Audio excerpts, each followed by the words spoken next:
Well, kia ora and welcome into the Harness Half Hour, proudly brought to you by HRNZ Marketing. I'm Jess Smith, and this week we'll talk to Craig Thompson, Bob Butt, Kyle Marshall, Brad Reid, and of course Richard Wilson, our harness bookmaker. But first, here are the headlines. Reid Tomlinson flew the flag for New Zealand in winning the Australasian Young Drivers' Championship in Brisbane over the weekend. Tomlinson dominated from the early stages of the three-round event, with team members Ben Butcher and Alicia Harrison also competing well. We'll catch up with Cherie on next week's show. Sha Tin won again at the Meadowlands over the weekend, and in doing so became the first ever pacing mare in America to win over $1 million in a year. A massive congratulations to her Kiwi breeder, Grant Crabb. And more fast-track bonuses are coming very soon. Already 6 fast-track bonus races have been held, each worth $2,500. And upcoming races will be held at Methven on the 2nd of December, Invercargill 8th of December, Rangiora 16th of December, and also Westport on the 26th of December.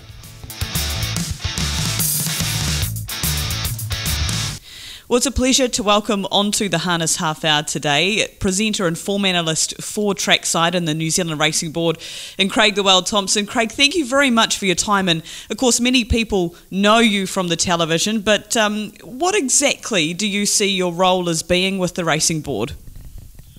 Good morning, Jess. Probably people more associate myself with a race analyst type of position. My job is obviously to go through the form and try and find winners. I mean, presenting is more a secondary role for me. Actually started off back in, I think it was about 1994 as a trial and workout commentator, Jess, back at Franklin and Alexandra Park, so that seems an awful long time ago, but that's how I got into harness racing. I probably called there for nearly 5 years, and that really got me the bug in harness racing, and I had a long time prior to that, but that was my introduction into racing, and then from there, obviously, led into other opportunities, including obviously my roles with Trackside at the moment. Started with the first call back in 2007. So, you know, Jess, we've been through a few things. The box seat, one of them, going back probably 5 or 6 years ago. So, yeah, it's taken me in different directions, but been very enjoyable. Yeah, and you're hugely respected in terms of your analyst talents and also presenting, Craig, because as we know, it's not an easy task to get on the television and put your reputation on the line, essentially, which is what you're doing. But where did you take that step from, okay, I'm competent at calling trials, I'm following this form, to I'm confident enough to put my tips out there and put my reputation on the line? Well, I think what happened was, Jess, when I was actually doing the trials and commentating, it became not so much a hobby anymore. You were constantly doing. I was writing for a little magazine in those days called the Trot Guide, back in probably the late 90s, Jess, and just sending them the selections. And in those days, we didn't have what we had regarding internet and computers and form guides and stuff like that. So basically, what we're doing when we're gathering information in those days, back in the late 90s, was every trial commentator would basically go through their trials that day, send the information down to the Trot Guide, and they'd put out the results. Like, we get it on HRNZ now within a day. In those days, you know, it was all manually done, and that's how you got your race information. So for me, people were saying, hey, listen, you've got that information, can we get it any other way? And that's how I started doing my form analyst, and then basically what I decided to do, well, if I'm going to do it part-time, I might as well do it full-time. So I was one of the very first ones that started to buy the videotapes through the TAB in the old days. Andre Neal used to do them, and I used to get every trial and every workout that was available up and down, not just the North Island, but the South Island, basically from Invercargill to Ruakaka. Used to get those trial tapes sent to me on a Monday. I used to go through them and review them. And then, but basically, that was how I got my information to pass on to the viewers or for the people that were ringing my line back in the early 90s. So that's how it basically started, and it became a full-time job. And 25 years later, still doing it. It must take a bit of a toll. I know you've got a young family now, Craig, but doing all those hard yards for so long, you know, your brain must just explode with stats and all this information flowing through your head. Well, it does. What people don't understand, it's not just a case of going to the track. You do your form for that day. It's then going back and then reviewing it from that day and the previous days. Like for what we had last weekend, Jess, we had Thursday, Manawa 2, so I review that. Then we had Friday, Alexandra Park and Invercargill. Saturday was Geraldine. Sunday was Mocha Carrara. I sit down today, which is Monday, which is normally my day off, and I'll review those 5 meetings, and then it starts all over again because we've got Cambridge on Wednesday. So it's not a case of just doing that day's work. You review the tapes, then you've got the trial and workout tapes that'll turn up this week from obviously the 4 or 5 trial meetings throughout the weekend, or the workout meetings from the weekend. You review them as well. And I think probably it becomes about 40 hours worth of video analysis over the week, so there's a lot of work. Oh, it is, absolutely, and I've seen firsthand the amount of work that you put into it and the amount of pride that you put into your work too, because you're not just going on the TV and throwing any old horse out there. As you say, you're putting the hours in. And Craig, do you ever feel the pressure in terms of being a tipster and having that as your occupation? I think sometimes you do, Jess, but it's a matter of, most people will say you're only good as your last tip, and that's how it works. And these days you can tip 9 winners and 1 loser, but they'll only remember the 1 loser, Jess. That's how it works in this game. But I mean, I find it very enjoyable. I love my job. I wouldn't have it any other way. I'm very privileged to do what I do. So sometimes you do feel a pressure. I feel it maybe a little bit more when I'm on camera than I'm doing when I'm basically doing my analysis work, because, you know, it's a live TV. You know what it's like, Jess. You can't make a mistake, and it's probably not my forte. There's a lot of people that do a lot better job than me, but I get through with what I have probably an analysis talent as against the presenting talent, but you've got to separate the two. And in terms of your role, Craig, is there a best part of what you do? Where does your job satisfaction come from? Well, I think the satisfaction is, I mean, I've been, as I say, doing my tipping service since 1994, Jess, and there's a lot of people that started when I was there and they're not here today. So I think it's like anything, the proof is in the pudding. If you've still got people ringing you or subscribing to you some 25 years later, you must be doing something right. And I've got a lot of people that when I first started in 94 are still subscribing in 2018, so that gives me a lot of pride. Yeah, as you say, the proof is in the pudding. Absolutely, that speaks volumes. And before we wrap things up, Craig, of course, we've got a massive carnival coming up in Auckland, your neck of the woods, your hometown. In terms of that carnival at Alexandra Park, is there any race in particular that you're very much looking forward to? Oh, I like the Queen of Hearts. It's always been a very special race at Alexandra Park. I mean, it's a race that Adore Me performs so well in, and it's just a very special mares race. I think last year we had a dead heat with Joe's Dream, and it's a race that for me just identifies the Auckland card of Premier Nights. We get so many Southerners heading north, Jess. I mean, the All-Stars, they always take a majority of the races, but we get a lot of South Island trainers, Ken Barron, Nigel McGrath, Mark Jones, they send the teams, and it becomes, I mean, the New Zealand Cup's only been 2 weeks away, but we will look straight from the New Zealand Cup into the Auckland Christmas period, and we get those same trainers heading north. For me, it's the 14th is when it begins, and then on to the 31st, which is obviously Auckland Cup Day. And obviously the Auckland Cup itself is going to be a great race, probably lacking in numbers a bit this year with what's happened with the attrition rate with the open class horses. But again, it's like the New Zealand Cup. We didn't, on face value, have a great numbers and probably a great depth in the New Zealand Cup, but wasn't it one of the best races we've seen in a long time? Oh, extremely competitive, and very much looking forward to that carnival up there, from the babies kicking off right through to that Queen of Hearts and, of course, the Auckland Cup. Craig Thompson, thank you so much for your time. I know you're a busy man. We'll let you get back to studying those videos. Thanks, Jess. Always a pleasure, and have a good weekend. And in social media news this week, of course, Reid Tomlinson winning the Australasian Young Drivers Championship over the weekend. She made headlines on our socials here at HRNZ. Also, Andrew Drake trained his first winner with bubblegum at Manawa 2. Well done, Andrew. Twin sisters Cherie and Cheryl Wigg made headlines by dead heating at Motu Carrara in the amateur race on Sunday, and that also featured on Stuff. From Australia, Adam Hamilton has taken an in-depth look at the Inter-Dominion series this year. You can find a copy of that article on our website, hrnz.co.nz. And from the USA and Canada, Mick Wickett and Sha Tin were both winning again at the Meadowlands. And of course, full news, you can follow DRF Harness on Twitter around those. And on the same card, Dexter Dunn won a major race at the Meadowlands. He took a win in the Valley Victory Final with Southwind Avenger.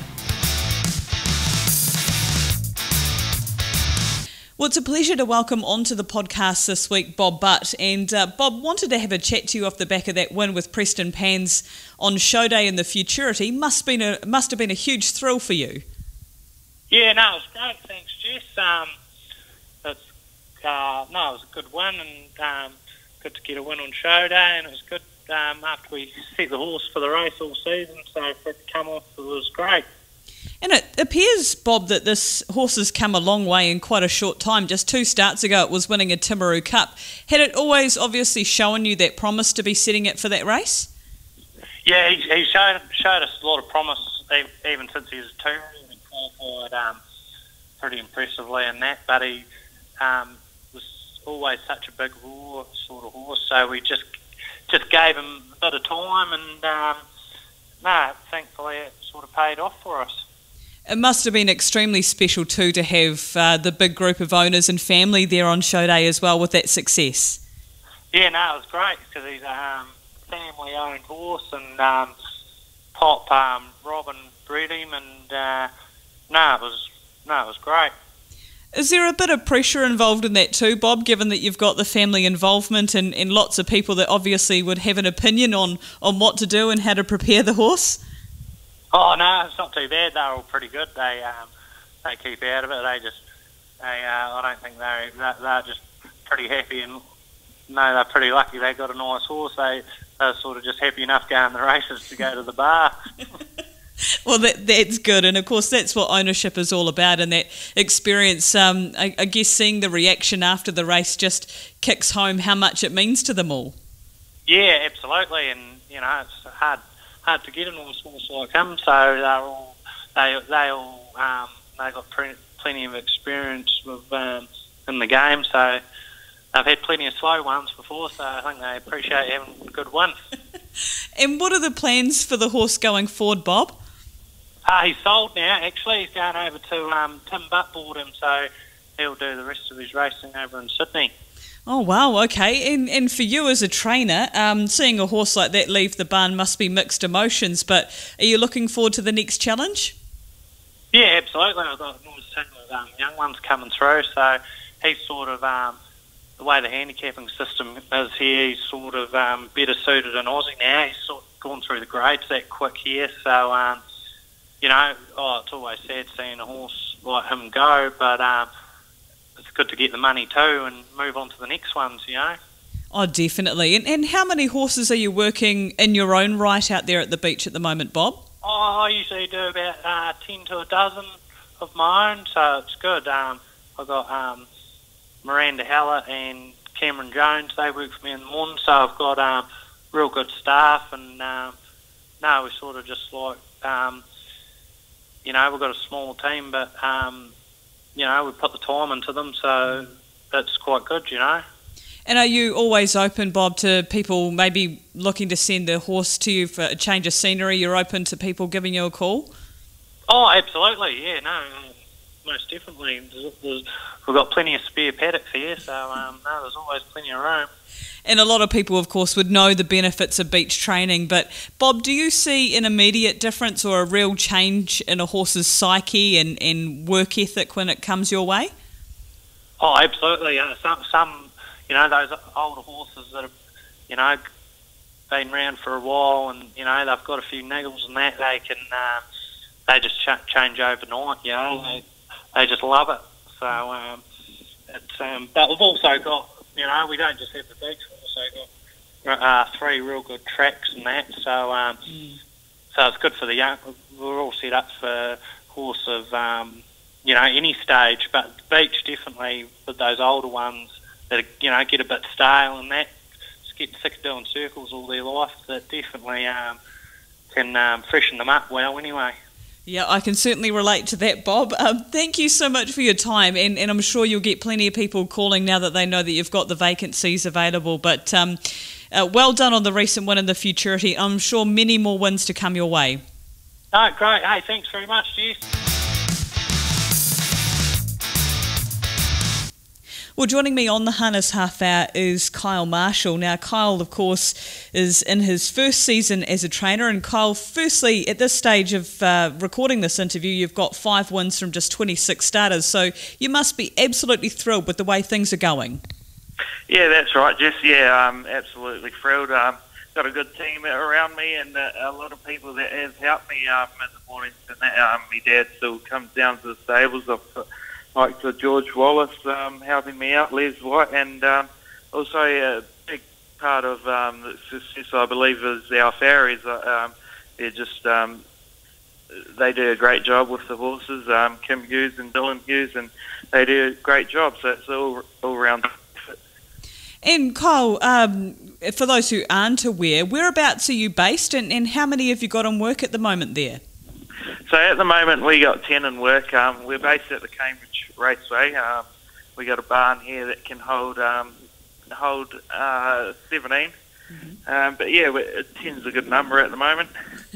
Of course, I'm sure that number will grow because you've taken the initiative, Kyle. You've started a Facebook page, and in order to get people to like it, you've done something a bit unique. Can you tell us about that? Yeah, so I've started a Facebook page. Just thought I'd get my name out there, and just so people can keep up to date of what I'm up to. But yeah, I've made a post that just to get people liking the page, and just the chance of people that probably haven't owned a horse, if they like the post and comment one of their friends that they want to have a share in the horse with, that they can win a 5% share in the horse just by commenting on it, and I'll draw their names out of the hat at the end of next week. Okay, so that's the 30th of November. So if you're wanting to enter that, you look up Marshall Racing on Facebook, Marshall Racing, and you'll see the post there. And Kyle, can you tell us a bit about the horse that people can win a share in? Yeah, so Brooks Image, I leased her off Frank Cooney. He actually approached me. He said she's a handy horse and she'll race good over the summer, probably more suited around Cambridge. He was just more looking at keeping horses racing up in Auckland. So he said he assured me that she'll do a good job here, and hey, she's probably done a trial next Saturday, and she's working good. Yeah, she'll just be a nice wee horse to race around the summer that I believe we can have a bit of fun with. Well, it's a great idea, Kyle, and you're sure to get plenty of interest. So all you need to do is go to that post, tag a friend that you'd like to share in the ownership with that Brooks Image is the horse, and Kyle will draw that out on the 30th of November. And Kyle, for anyone listening that maybe they've got a horse that might need a change of scenery, are you open to taking on new owners at this stage? Yeah, so working 10 at the moment, so it's pretty quiet at the moment. So yeah, always looking for more work, and always looking, yeah. Fantastic. Okay, so probably the best option at this stage is go to Marshall Racing on Facebook again, and you can get in touch with Kyle that way, and good luck if you are having a crack at entering that competition. Kyle, well done for thinking outside the square, and I'm sure you're going to get plenty of interest in that competition. Yeah, no, thanks a lot, Jess, and yeah, hopefully it goes good, and just get more people in the racing that can have a bit of fun. We're joined in the office today by Brad Reid, Executive Manager of the New Zealand Standardbred Breeders Association. And Brad, I think it'll be safe to say that this is a pretty crazy time of year for you and the team. Yeah, it's full on, Jess, but sort of now we've handlebars down towards the yearling sales, and just putting a lot of our focus and emphasis there to help our vendors and stakeholders, I guess, get the best result and returns on some of their yearlings that they've been working hard over the last 2 or 3 years to prepare. So, yeah. Yeah, a few changes too in the breeding world, of course, with the sales coming up in NZB. And I see you've had the latest Breeders update come out, a glossy magazine, and well done. There's a lot of content in there. Thank you. Yeah, it's hard over. Well, there's a lot obviously that unfolds over Cup Week, so it's nice to get some news out there and recognise some of our breeders who have had great success over Cup Week. And we can talk more later on about how you can get involved with the Breeders Association and get those magazines. But some of the work that you guys do, and not a lot of people will realise, on Cup Eve, Brad, you and John put on a very special event. Yeah, I'm not quite sure just how long it's been going for now, but I think it's safe to say it's solidified itself as sort of an event on the calendar during Cup Week. So Monday before the Cup, we host a function at the Armstrong Prestige Motor Showroom, which is a beautiful car dealership in Christchurch. We host about 140 guests on the night, and we recognise all of our members that have bred a group or listed winner in New Zealand, as well as Group 1 winners in Australia over the season. So this year was particularly awesome in that respect, where 95% of the group and listed races in New Zealand were won by our members. So that was a really cool little stat, and it was very well turned out, and it's really lovely to be able to recognise everyone's achievements over the course of a year and get together in a sort of a less formal environment and socialise and have a bit of a chinwag. So it's great to catch up with everyone.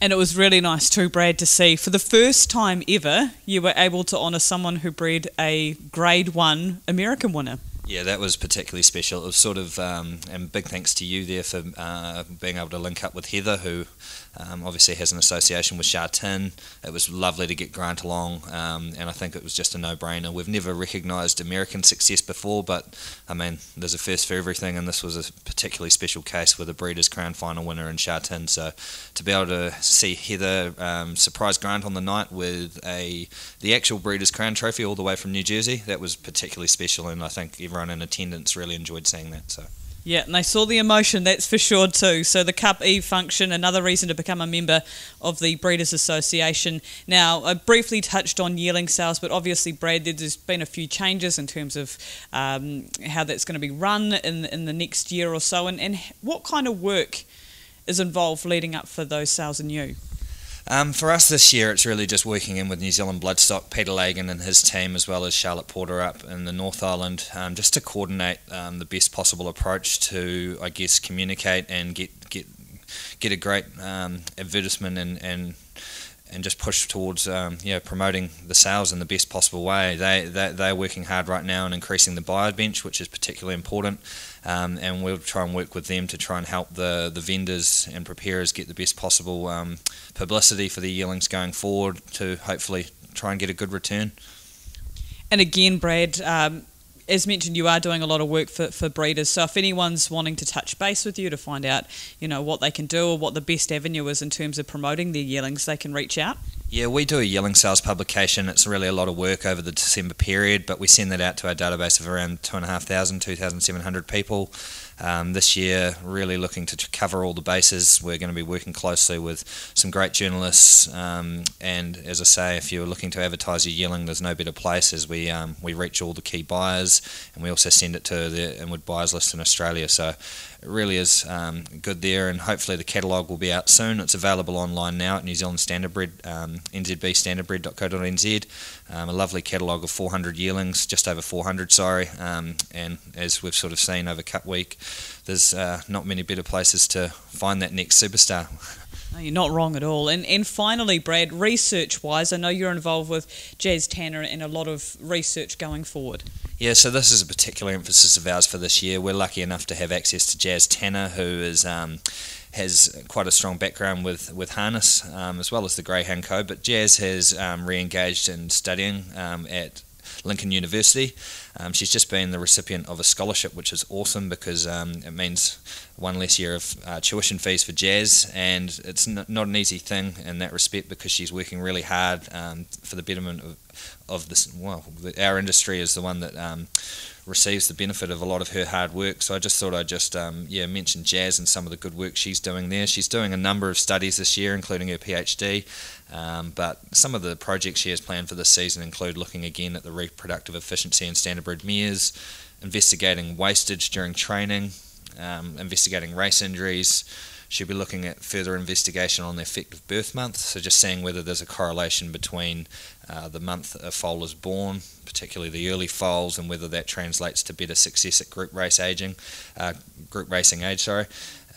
She's also just going to update the wastage. We're going to do a profile on the breeders, which hasn't been done for 5 years, and also just investigate the mile rate progression, because obviously as the breed improves and the tracks get better, the horses are going some supersonic times. So just looking at whether some of the mile rate stuff here in New Zealand is outdated, but we'll be working closely with all of our stakeholders to engage on that.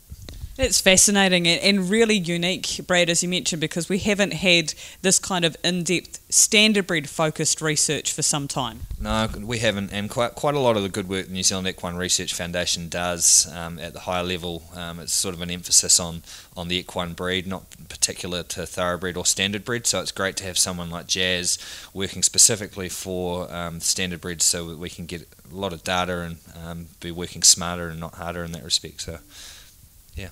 Well, fantastic. We look forward to following the progress with Jazz and that research. And finally, Brad, if anyone's wanting to join the association or keep up to date or to reach out to you or John, how can they do so?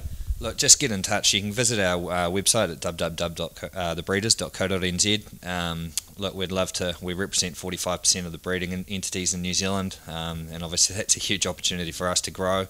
We're always looking to represent our breeders in the best way possible. But look, if anyone would like any advice, any publications, particularly like size register or anything, please just get online and give me a call, and we'll be in touch.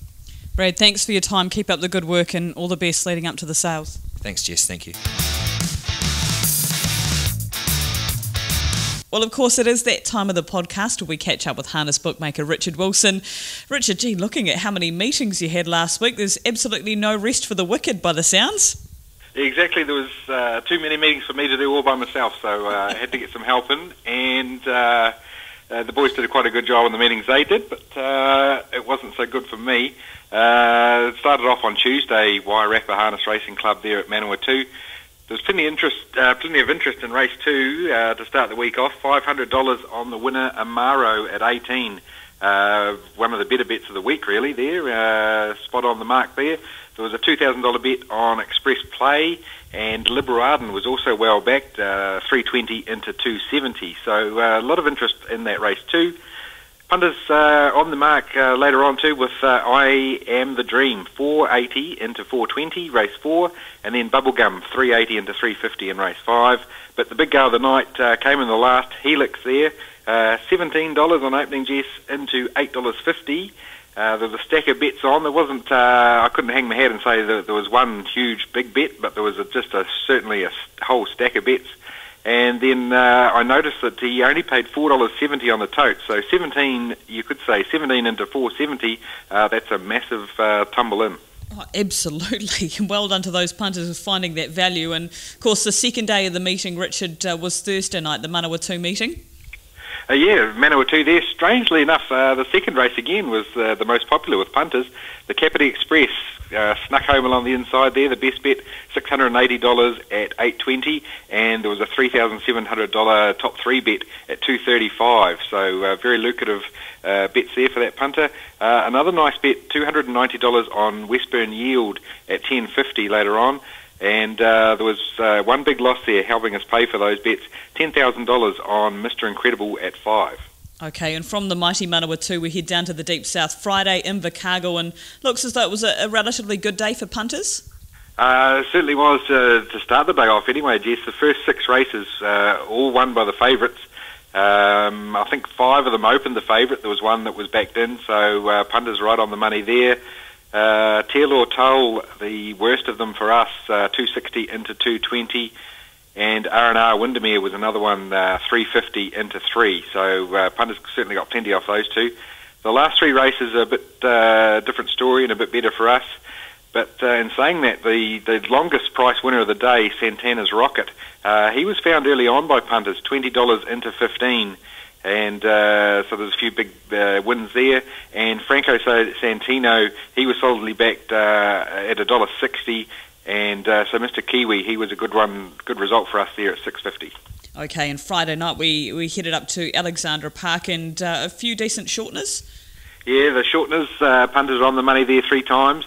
On the cards, strongly backed right from the off there at $2.40 into $1.90. There was $1,500 at the $2.40, and the next best bet there, $3,000 at $2, and there are plenty in between as well, of course. So yeah, that was a good one for punters. Interest in a stablemate in the same race, Max Shard, $1,500 at 5. So there was plenty of money on him as well. Wasn't too bad for us on the cards. Blazing River was the other shortener, $8.80 on opening into 6. And the Stunning Nun, the biggest mover of the night in the last race, she opened $5.50, backed into $3.90, with plenty of punters cashing in there. Thankfully, though, there was strong late support for Macy Maguire at $3 in that. Okay, and Saturday, Geraldine, unfortunately, the conditions weren't lucrative for, well, nice racing anyway. No, it looked a real tough day to be out there, wasn't it? It rained a lot of the time. The track got very heavy. A lot of late scratchings due to those worsening track conditions complicated things quite a bit there for punters and for us. The worst result of the day came from Globetrotter. Backed in from $26 to $18 in race 7. Plenty of winning tickets on that one. And fast becoming one of my nemesis horses here, Copperhead Rose. Again popular in race 8, $4 there, and a very brave win, sitting parked most of the trip there and got home. So I'm not really liking Copperhead Rose at the moment, Jess. Killed us on show day, of course, and the start before that as well. So, we'll have to keep a real close eye on Copperhead Rose going forward. The other one in the last race there, Gimme 5 Minutes More. Very solid in betting, 390 into 380. Did us no favours. Interestingly, the best bet runner on the day was Dad and Dave in race 4, 330 into 270. And thankfully for us, he was topped off late by the outsider, Formidable Foe. Yeah, well, I don't envy anyone that was having to drive out there on Saturday, as you mentioned, Richard, and sounds like a tough day for everyone. And Sunday at Banks Peninsula looks like the best day of the week. Well, it was going along nicely for us in the office there until we came to the last race. Best bet of the day, best bet of the week. $15,000 on Spicy Girl Becky at 460. Got home there, led most of the way. The stablemate looked a chance halfway down, but she managed to hold on, and it was a great result for that punter. Other decent clicks came via $5,000 Medusa at 390, and there was $1,000 on Nancy's Boy at 350. Thankfully, there were some good results for us earlier on in the day. Paducah, heavily backed in race 5. There was $1,200 at 360 and $1,000 at 350 there. Art Standing was strongly backed in race 11, $2,600 at 290, $3,000 and a couple of $1,000 bets at 270. And there was $1,000 on Back in Black at 15 in race 7. So all those ones going down helped us pay for a little bit of that last race, but it wasn't pretty. No, 15 grand at 460, that's outstanding work. And speaking of outstanding work, Richard, what is the multi of the week this week? Yeah, it was a beauty one here on Thursday, Manawatu, $33 multi. The Capity Express at 650, Change is good at 12, and Westburn Yield at 8. So all decent prices there. $33 turned into $20,592. At Manawatu of all places, that is brilliant work. $33 into 20 grand. We need that crystal ball that punter has. Futures-wise, of course, we turn our attention from New Zealand Cup to the Auckland Carnival, and you've got a few markets out there. You've got a couple of pre-nom markets open at the moment, Jess, on the National Trot, 1991 and 1992 for the top 3. Markula, the opening favourite there, 280. Speeding Spur and Harriet of Motter at 8, and Winterfell at 9. And we've also got pre-nom markets on the Auckland Cup, 1993, 1994. The Fixer, the favourite there at 4. Dream About Me, 420. Turn It Up, 5. And the local Jack's Legend at 12. They'll close midnight Thursday, and the nominations are taken on Friday. So sometime after that, we'll open up the books with just the horses that are nominated. Beautiful. We'll be able to update punters on that next week on the podcast. And the week ahead, you'll be looking forward to another busy one. It is, yeah. There's no rest of the wicket here. Cambridge on Wednesday of all nights, a Wednesday night. Then Forbury on Thursday, Auckland and Addington, where the Sire Stakes Silver should be a good race there on Friday night. Oamaru, Brothers in Arms Drivers Challenge there on Saturday, and Sunday, more grass track racing at Methven, 2 green miles, the trot and the pace on Sunday. Yeah, and here's hoping that the weather does improve in time for that. Richard, thank you so much as always. I know it's your day off, so go forth and enjoy that beautiful Wellington weather. Yeah, I think I'll be staying inside most of the day today. Guess it looks pretty bleak out there. And in another busy week, harness racing wise, what is coming up? Now, Wednesday night we have Cambridge racing for the Waikato Bay of Plenty Club. Thursday night, Forbury Park down in Otago. Friday we see a double header with Alexandra Park and also Addington taking place there. Saturday, Oamaru with the Brothers in Arms series, and Sunday, Methven for the Green Mile feature races there. And a note to trainers too that from December 1st, Southern Harness will be taking nominations online only. These will be done via the trainers login on the HRNZ website, or you can also download the app and do it via your phone. For a full tutorial on how to nominate online, please visit the HRNZ website and read the article from Southern Harness on our homepage. And that's it for this week's Harness Half Hour. Thanks to HRNZ Marketing. Don't forget the Harness Half Hour podcast is available on the Punters Lounge, which is on tab.co.nz, also on Spotify and iTunes.